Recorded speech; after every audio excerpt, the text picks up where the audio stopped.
గుంటూరులో త్వరలోనే ఎలక్ట్రిక్ బస్సులు ప్రవేశపెట్టనున్నట్లు కేంద్ర మంత్రి పెమ్మసాని చంద్రశేఖర్ తెలిపారు. నగరంలోని 3 వంతెనల వద్ద జరుగుతున్న కొత్త రైల్వే లైన్ పనులను ఆయన పరిశీలించారు. పనుల ఆలస్యంపై అధికారులను అడిగి తెలుసుకున్న పెమ్మసాని ఫిబ్రవరి 15 కల్లా పూర్తి చేయాలని ఆదేశించారు. త్వరలో శంకర్ విలాస్ పై వంతెన పనులు ప్రారంభం కానున్న దృష్ట్యా ట్రాఫిక్ సమస్యలు రాకుండా ప్రత్యామ్నాయ మార్గాలను అభివృద్ధి చేస్తున్నట్లు తెలిపారు.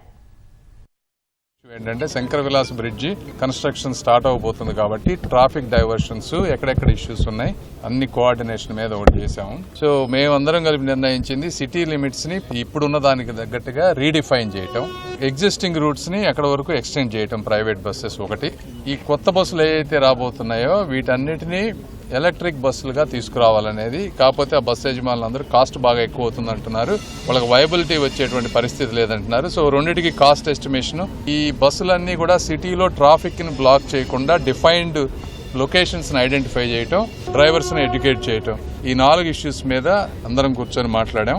ఈ ట్రాఫిక్ డైవర్షన్ లో జరుగుతున్నటువంటి పనులు ఏవైతే ఉన్నాయో ఈ 3 వంతెనలు ఇక్కడ అనుకున్న దానికంటే 1 మంత్ లేట్ అవుతుంది. ఫిబ్రవరి 15కి కంప్లీట్ అయ్యే విధంగా చేయమని చెప్పాము. చేస్తా అన్నారు రైల్వే అధికారులు.